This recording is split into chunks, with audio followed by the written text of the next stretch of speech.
1900 کا پیریڈ آیا، یہ سب سے خطرناک تھا۔ کیوں؟ 1900 میں مولانا نے اعلان کیا، کون مولانا؟ قادیانی مولانا نے، مرزا غلام احمد نے کیا اعلان کیا؟ جہاد منسوخ ہو چکا ہے، جہاد حرام ہے۔ انگریز بولے واہ، یہ تو اپنے نہیں ہے، یہ تو چاہ رہے تھے اتنے دنوں سے۔ آپ نے ایک بات کو اٹھا کے دوسری کو تیسری سے ملا کے مضمون کو کھولنے کی وجہ اور مبہم کر دیا ہے۔ پہلے حضرت مسیح موعود علیہ السلام کی بات کا مفہوم پورا سمجھنا چاہیے، پھر دیکھنا چاہیے اس کا یہاں اطلاق ہوتا بھی ہے کہ نہیں، حضرت اور کس حد تک ہوتا ہے دیکھنا پڑے گا نا۔ حضرت مسیح موعود علیہ السلام نے جب یہ فرمایا تو مراد یہ تھی کہ بعض دفعہ ایک نئے دور کے آغاز سے پہلے اس دور کی علامتیں شروع ہو جاتی ہیں، جس طرح حضرت مسیح علیہ السلام کی اولاد نظر نہیں آتی اور بن باپ کے پیدا ہوئے، یہ بتانا مقصود ہے۔ مسیح علیہ السلام نے اس بات کو بیان فرمایا ہے کہ ایک ایرا ختم ہو رہا ہے، یعقوبی اسحاقی دور جو ہے وہ اختتام کو آ رہا ہے، اب اسماعیلی دور شروع ہونے والا ہے، یہ لائن اب ختم ہے۔ تو ظاہری علامتیں خدا نے ایسی ظاہر فرما دی، تو یہ مراد تھی کہ حضرت مسیح علیہ السلام کی یہ پیغام تھا کہ تلوار کے جہاد کا زمانہ اب ختم ہو رہا ہے، اب دوسرے طور پہ جہاد اپنا رنگ دکھائے گا۔ اتنا میں کہنے کا مقصد ہے صرف مسیح علیہ السلام کا۔ جہاں تک اسرائیل کے ساتھ مقابلے کا تعلق ہے، وہ مضمون قرآن کریم میں الگ جگہ بیان ہوا ہے۔ اس میں اللہ تعالیٰ فرماتا ہے یرثھا ان الارض یرثھا عبادی الصالحون، اور وہاں قرآن مفسرین نے بھی الارض سے مراد فلسطین کی ارض لی ہے، اور دوسری جو مثال ہے 2 دفعہ تم علوف کرو گے زمین میں اور پھر یہ وہ ہوگا، وہ ساری آیات جو ہیں اس مفہوم کو ان کے ساتھ، ان آیات کو اس کے ساتھ ملا کر رکھیں تو پھر غور کرنا چاہیے کہ کیا ہو رہا ہے۔ ایک بات قطعی ہے کہ یہ لوگ جو اسلام کے نام پر یہود سے لڑ رہے ہیں، کیا ان کی اپنی صفات صالحین کی ہیں اور یہ تقوی پر قائم ہیں کہ نہیں؟ اگر یہ قرآن کریم کے معیار کے مطابق صالح ہوتے اور تقوی پر قائم ہوتے تو اس آیت کی عملداری فوراً شروع ہو جانی تھی کہ ان الارض یرثھا عبادی الصالحون، اور لازماً اس کے وارث بنا دیے جاتے فوری طور پر۔ معلوم یہ ہوتا ہے کہ ایک ایسا دور شروع ہوا ہے جبکہ فسق نے زیادہ جگہ لے لی ہے، اور اس وقت خدا تعالیٰ پھر بے وجہ تفریق نہیں کیا کرتا۔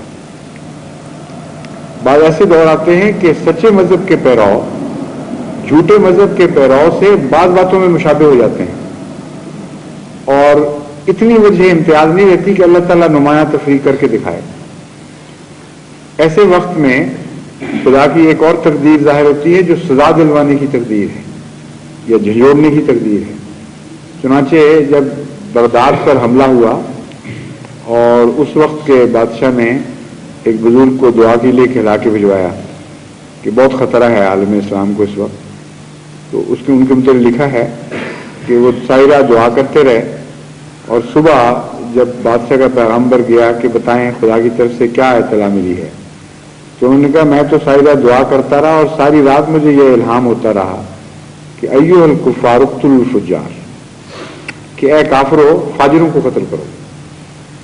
وہ کافر ہیں لیکن تم بھی مومن نہیں رہے، تم فاجر ہو چکے ہو، اس لیے خدا تعالیٰ نے کفار کو تمہیں سزا دینے کے لیے مسلط کیا ہے۔ تو بعض دفعہ ناراضگی کا اظہار ہوتا ہے کہ جو نسبتاً دور ہیں ان کے ذریعے نسبتاً قریب کو سزا دلوا دی جاتی ہے۔ اگر ایک باپ ناراض ہو اور بیٹے کو نوکر سے مروائے تو یہ مطلب تو نہیں کہ بیٹا نوکر بیٹے سے زیادہ اس کو عزیز ہے، اس وقت یہ مطلب ہوتا ہے کہ وہ بتانا چاہتا ہے بیٹے کو کہ تم مجھ سے اس معاملے میں اتنا دور گئے ہو کہ میں تمہیں سبق دینا چاہتا ہوں کہ یہ میرا رشتہ دار نہیں ہے، خون کا تعلق نہیں، لیکن اس سے سزا دلوا رہا ہوں۔ تو ایک تو یہ پہلو ہے اس کا، لیکن یہ مستقل نہیں ہے، اس لیے چوئی صاحب کا آپ کا حوالہ دینا بالکل بے تعلق اور بے معنی ہے۔ چوئی صاحب کو اپنا ایک بڑا مقام تھا ایک سیاسی رائے ہے اس کو آپ مذہبی رائے میں داخل کر کے یہ کہہ دیں کہ گویا ان کی بات ضرور پوری ہوگی اور قرآن کریم کی نعوذ باللہ پیشگوئیاں پوری نہیں ہوں گی، بالکل غلط بات ہے۔ نہ چوہدری صاحب کا یہ مطلب تھا، آخر قرآن کے علم رکھتے تھے، ان کی بات کو آپ نے آؤٹ آف کانٹیکسٹ لیا ہے۔ میں وہم بھی نہیں کر سکتا کہ چوہدری صاحب کا یہ مراد ہو کہ قرآن تو کہتا ہے کہ بالآخر یہ زمین صالحین کو لوٹائی جائے گی۔ یہ بات میں واضح کر دوں اس سے پہلے کہ اس کا یہ ہرگز مطلب نہیں کہ خدا کے نزدیک یہودی صالح ہیں اور مسلمان غیر صالح ہیں۔ اسی لیے میں نے دوسری آیت کا حوالہ دیا تھا۔ خدا تعالیٰ نے جب یہ فرمایا یہود کو کہ تمہیں 2 دفعہ علف دوں گا، 2 دفعہ غلبہ دوں گا، تو یہ نہیں فرمایا کہ اس لیے کہ تم صالح ہو، بلکہ یہ فرمایا کہ اس لیے کہ پہلے بھی تم نے بدکاریاں کی تھی اور دوبارہ میں نے سخت سزا دی، تمہیں بڑی سخت سزا دی تھی اور ذلیل کر کے نکلوایا تھا، دوبارہ تم پھر وہی حرکت کرو گے اور پھر تمہیں مار پڑے گی۔ تو ان کا وہاں ٹھہرنا اور حکمتوں کے پیش نظر ہے، صالح ہونے کی حیثیت سے نہیں۔ تو اس کا مطلب یہ ہے کہ ایک وقت لازماً آئے گا جب کہ وہ بھی وہاں سے نکالے جائیں گے اور اس وقت صالح لوگ خدا تعالیٰ کے نزدیک جو صالح ہیں وہ اس زمین پر قبضہ کریں گے۔ اسے تو یہ مطلب نکلتا ہے کہ they have not come to stay, اس کا تو یہ مطلب نکلتا ہے کہ ان کو اب چھوڑنا ہے بہرحال، لیکن خدا اس وقت کا انتظار کر رہا ہے جبکہ کوئی جماعت بحیثیت صالح بالآخر اس زمین کی وارث بن جائے۔ آج ہو یا کل یہ تو دیکھا جائے گا کب کا زمانہ ہے، لیکن ان 2 باتوں سے تو یہ بات واضح ہو رہی ہے۔ جہاں تک جہاد کے مضمون کا تعلق ہے، اس کا صرف اتنا اس کے ساتھ رشتہ ہے یا تعلق ہے کہ میں آپ کو ایک واقعہ بتا دیتا ہوں، اس سے آپ کو اندازہ ہوگا کہ جہاد کے مضمون میں اگر اس مسئلے کو حل کرنا ہے تو اس کی کیا شکل بنتی ہے۔ ایک دفعہ ایک فلسطینی دوست ربا تشریف لائے، بڑے مزاج کے، بڑے مشتعل سے تھے، اور کہتے کہ میں نے ہمارے خلیفہ سے ملنا ہے اور مجھے ملاؤ، میں ان سے سوال کرنے ہیں۔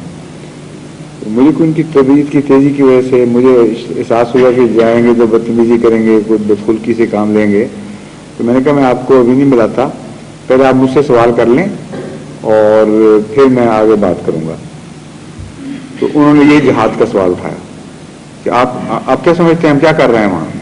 آپ کہتے ہیں جہاد کے منکر ہیں اور یہ وہ، اور یہ ہماری جو ہے حرام کی لڑائی ہو رہی ہے ساری، اور یہ جہاد نہیں ہے۔ تو صرف یہ بتائیں، مجھے اور کوئی دلچسپی نہیں ہے کہ عیسیٰ زندہ یا فوت ہو گیا، مجھے یہ معلوم ہونا چاہیے کہ آپ کے نزدیک ہم جہاد کر رہے ہیں یا کچھ اور چیز کر رہے ہیں، بس، اور 2 ٹوک جواب چاہیے۔ میں نے کہا میرے الفاظ میں چاہیے یا قرآن کریم کے الفاظ میں چاہیے؟ اب وہ وہاں پھنس گیا بیچارہ تھوڑا سا، کہتا قرآن کریم کے الفاظ بتائیں مجھے، کہاں ہے قرآن کریم کے جواب؟ میں نے کہا بتا دیتا ہوں۔ میں نے کہا قرآن کریم میں سورہ حج میں جہاد کی جب اجازت دی تو فرمایا ان اللہ علی نصرہم لقدیر، اذن للذین یقاتلون بانہم ظلموا وان اللہ علی نصرہم لقدیر الذین اخرجوا من دیارہم بغیر حق۔ یہ تفصیل ہے اس کی۔ میں نے کہا شروع کرتے ہی بات خدا تعالیٰ نے ایک وعدہ کر دیا صاحب، اور وجہ کیا تھی اس کی؟ مطلب اس کا یہ ہے کہ جن لوگوں پر ظلم کیے گئے ہیں ان کو خدا اجازت دے رہا ہے تلوار اٹھانے کے مقابل پر، جن کو ازراہ ظلم تلوار سے کاٹا جا رہا ہے، اذن للذین یقاتلون بانہم ظلموا، بغیر کسی جائز وجہ کے ازراہ ظلم ان کے خلاف تلوار اٹھائی گئی ہے۔ یہ ہے قرآن کریم کا بیان، اوپننگ، ان کو اجازت دی جاتی ہے۔ اب یہ میں نے اس کو سمجھایا، میں نے کہا جو یہ سٹیٹمنٹ بتا رہی ہے کہ کوئی لوگ بیچارے اتنے کمزور ہیں، اتنے بے بس اور ڈیفنس لیس ہیں کہ جو ٹام ڈک اینڈ ہیری جو چاہے اٹھ کے ان کے خلاف ظلم شروع کر دے اور ان کو کوئی وجہ بھی نہ وہ مہیا کریں، اس کے باوجود مار رہے ہیں ایک طرفہ۔ تو ان بیچاروں کو اگر اجازت دے دے خدا تو اور بھی مروا دیا ہوگا۔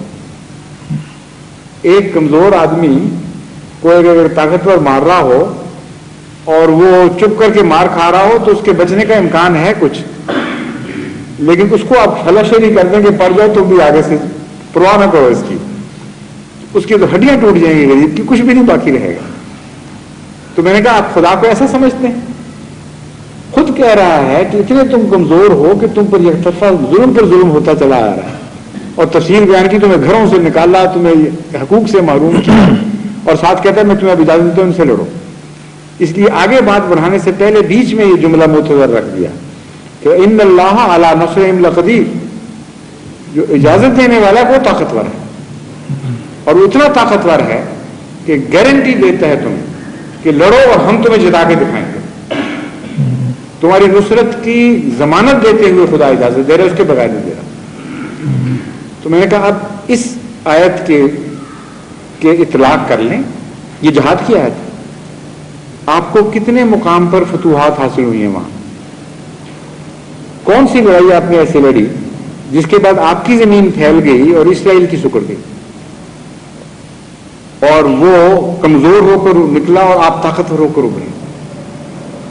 بالآخر کیا آپ کو ایسا حاصل ہو گیا جو پہلے آپ کے پاس نہیں تھا, اور کس حصے سے میں آپ نے اسرائیل کو محروم کیا ہے؟ مجھے یہ پہلے بتائیں, پھر اگلی بات چلے.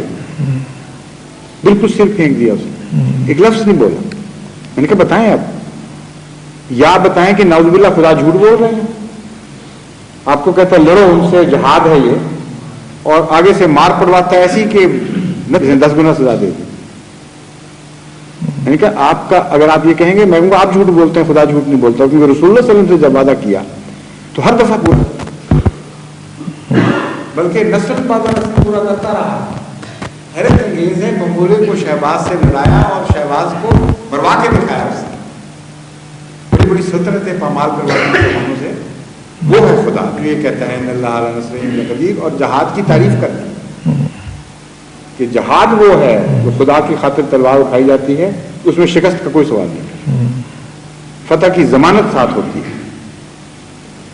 اس لیے یہ ہے مضمون جو اسرائیل کے ساتھ تعلق رکھنے والا, کہ اگر شرائط جہاد پوری ہوتی اور اس کے تقوی کے مطابق یہ جہاد کرتے تو سوال ہی نہیں پیدا ہوتا تھا کسی شکست کا. وقتی تھوڑے سے قدم تو قرآن خود بیان کر رہا ہے, بعض دفعہ انحراف کرنا پڑتا ہے چال کے طور پر, بعض دفعہ تھوڑا سا صدمہ پہنچتا ہے جس کے بعد بڑی کامیابی ہو جاتی ہے. تو اتفاقی چھوٹی چھوٹی چیزیں ہیں, لیکن عمومی رخ ہمیشہ فتح کی طرف رہتا ہے.